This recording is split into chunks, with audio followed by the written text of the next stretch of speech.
Witam Państwa serdecznie.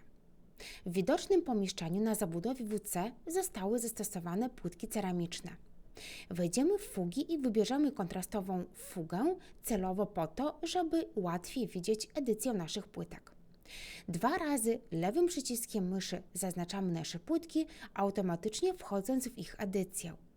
Na dole mamy obrót płytek. Możemy wybrać którykolwiek z dostępnych i proponowanych przez program kątów obrotu, jak również zrobić to ręcznie za pomocą narzędzia znajdującego się obok. Gdybyśmy chcieli wprowadzić kąt ręcznie, wpisujemy kąt obrotu, np. 95 stopni i potwierdzamy klawiszem Enter. Escape wyjdziemy z funkcji. Gdybyśmy chcieli krawędzie naszych płytek prostopadle dopasować np. do tej ściany, zaznaczamy je po raz kolejny dwuklikiem lewym przyciskiem myszy, na dole wybieramy przycisk krawędź, dojeżdżamy do ściany, która nas interesuje i po pojawieniu się rączki klikamy lewym przyciskiem myszy. Jak widać, płytki umiejscowiły się prostopadle do ściany.